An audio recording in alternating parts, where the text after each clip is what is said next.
Good morning. Good morning. I'm going to be reading out of Luke, chapter 18, 1086 in your book. This is called, in the Bible. 86. No, it's 1262. These are different Bibles. It's 1262. Really? Well, remember, we have pew Bibles. But I was going to, all right, that's right. 1262. A widow and a judge. Jesus told his disciples a story about how they should keep on praying and never give up. In a town, there was once a judge who didn't fear God or care about people. In that same town, there was a widow who kept going to the judge and saying, "Make sure that I get fair treatment in court." For a while, the judge refused to do anything. Finally, he said to himself, "Even though I don't fear God or care about people, I will help this widow because she keeps on bothering me. If I don't help her, she will wear me out." The Lord said, "Think about what that crooked judge said. Won't God protect his chosen ones who pray to him day and night? Won't he be concerned for them? He will surely hurry and help them. But when the Son of Man comes, will he find on this earth anyone with faith?" Amen. Amen. Amen. Amen.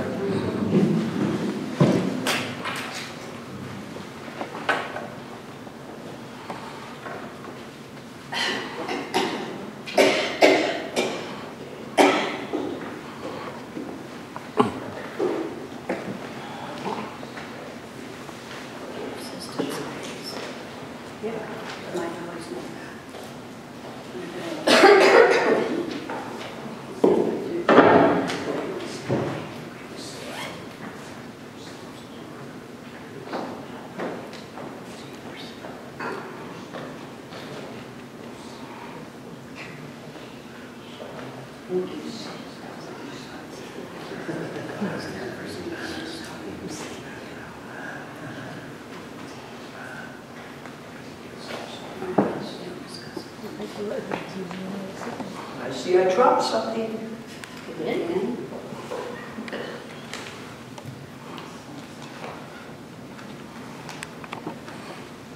After reading this story over and over and over, I feel that Jesus has given me permission to nag. You know why people nag, don't you? Because no one does anything to start out with, and so you say it over and over again. I just had an experience this past week. On Friday, I had a student who was supposed to have a big meeting. They're called triennials. And what it is you have the psychologist and the speech teacher and the PE teacher and the classroom teacher. You have to do all these tests. And then you have to write up all these reports. It's called, as I said, it was called a triennial.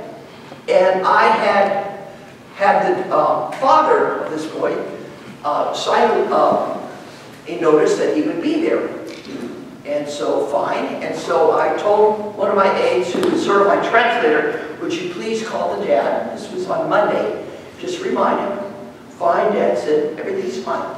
So I even said to my translator friend on Friday morning before the triennial, "Will you call him again to make sure that he hasn't forgotten?" "Oh, he already said he was coming." Guess what happened? He didn't show. And so the interpreter at our meeting called him at home. "Oh, I forgot." So, word to the wise, sometimes nagging helps, right? Yeah. And Jesus says we have to be persistent, right?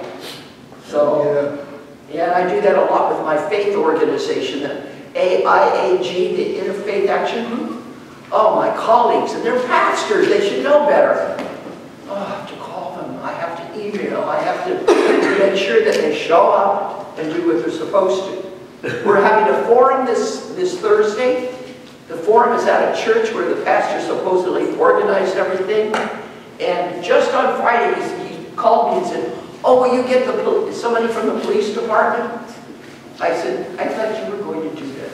"No, I didn't. Will you do it?" So I did. Luckily, I got somebody who sounds really, really good. But you really have to be persistent if you really want to get something. I'd like to talk about the students from Parkland, Florida. Now, this is not a political thing. It's a thing about being persistent. We've had a lot of school shootings over the years, haven't we? I think the big one that we remember is Cadenbach, right? And a lot of the people protested, you know, automatic weapons and stuff. And what happened? Nothing. They gave up. And especially that Sandy Hook situation in Connecticut. The first kid, he shot the principal, he shot some teachers, and of course, little children. If that wouldn't just break your heart. And a lot of the parents tried to do something. They went to their legislators, they went to the news media, and then they just kind of gave up, right? Well, now we have some young people, high school age people, who said, "You know what? We're not going to give up. We're just going to keep on going and going and going," and probably not using the word nagging, but that's basically what they were doing. They went to the governor's office, they went to the White House, they went to the media, they got on Facebook, and they organized all over the country among young people a day of remembrance. And at my school, they're going to have this on Tuesday. And they're going to have this day of remembrance. No, Wednesday. And I have the best principal in the world. He walks on water. He's also a Christian. But he actually practices it. And he said, "This is what I think we should do. Rather than have the students potentially get hurt by walking off the campus, I'm going to have all the gates locked, and I'm going to have them go to the stadium. And those who want to, it's all voluntary, those who want to can make placards and things like that, and we'll take pictures, and we'll let the people across the country, including the students in Parkland, Florida, know that we're there with them. For those students who object, who believe that, you know, automatic weapons are okay because they're legal right now, they can go to the gymnasium and just be there. And what they're going to do is have 17 minutes of silence for each student that was killed there in Florida. And that's what they're going to be doing. And the same thing in the gym. But in the gymnasium, the people that believe that this is what the Second Amendment teaches them, they also have their voice by being there in another place. Now, how many years has it taken before that people were so persistent that they just wouldn't take no for an answer? It's been a long time. But you have to give them credit. These young high school students, they just have done everything they can. They have really used the media to get the word out. And from what I understand, high schools all over the country are going to be having a day of remembrance this Wednesday. We'll see what happens. But something has already happened. How many of you know that Dick's Sporting Goods is no longer going to be selling automatic weapons? And whether they, and whether you're allowed at 18 or whatever to buy any kind of a gun, they're just going to have a policy. You can't buy a gun of any kind until you're 21. And they didn't need the government to do that. They just did it themselves because of these kids, because they're so persistent. And Walmart is upping their age. I think Amazon is yeah. So, and this is all due to these kids. We've had other shootings before, but nothing really happened. But these kids, I have to give them credit. You know, what they've learned, how far persistence can go if you just keep not giving up. And that's true of everything. When you really need something, and it doesn't seem to be going your way. You just have to keep at it and don't ever give up. In my own life situation, I've sure found that out. I went to seminary thinking that I was going to be a pastor. Everything was going fine. I passed all my classes. I did a church internship in Pasadena. And then the time came for me to go before a continental board. This was in another denomination. And I had to preach a sermon. That was one of the requirements. And they weren't too happy about me going to Fuller Seminary. So I also got a certificate in religious studies from Cal State Long Beach. That's why you want to know why I know so much about other faith traditions. It's from having gone to Cal State Long Beach. So I went before this board, and I had already practiced my message with a pastor here in the area that was known for being a very good orator. And he said, "Oh, no problem, you're going to knock them dead." So I fly up to Oakland, because that's where they met. And I see people I've never seen in my life. And after giving my message, they said it was awful, terrible. You can't preach. I just got an A in a preaching class. You can't preach. And you really don't have what it takes to be a minister. And I was very, very discouraged. But you know what was so wonderful? I had encouragement from some of my fellow students. And one of them, who was in the United Methodist Church, said to me, "I know of a church in Long Beach that you will really, really like. And it's part of the United Church of Christ." I thought, "What's that? Never heard of them." And so she said, "No, go there, see how they are. And I think you'll really fit in there." So I went to the First Congregational Church of Long Beach. They had a female pastor of that church, which is a fairly large church. And I found that very encouraging. And then I talked with her afterwards, and I told her what my situation was. And she said to me, "Well, we'll send you before the Church and Ministry Committee, and if they accept you to be under care, we will let you intern in the church. But you won't have to quit your job. You can do things, during the week and on Sunday mornings and things like that," which I did. What a breath of fresh air. So different than my previous experience. I worked with people that actually knew me and worked with me.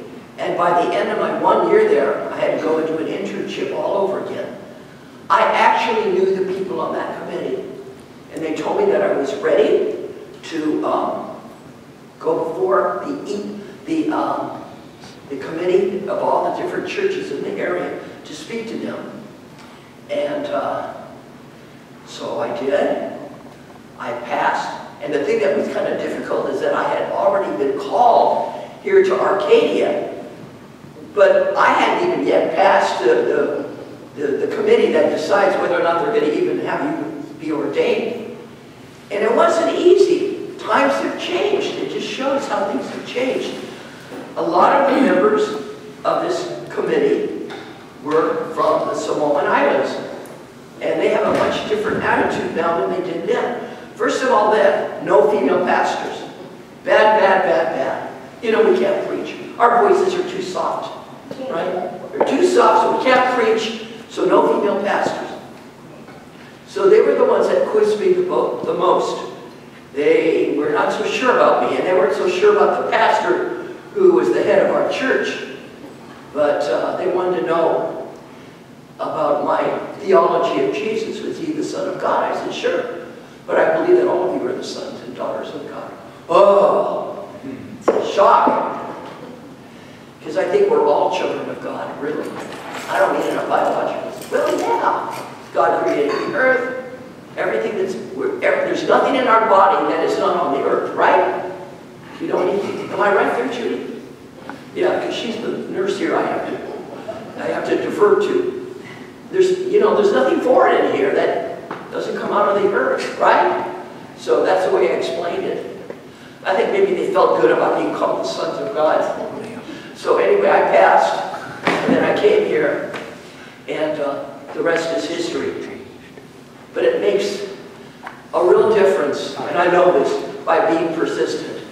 Whatever your goal is in life, don't give up. God is with you. And if it's something that God feels is right for you, you will receive. That's my message for today. Amen. Now, for those of you who are able, I invite you to stand. We're going to be singing our closing song. Let there be love on earth. I will eat inside, of course.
As we are living our lives in this coming week, do not fear.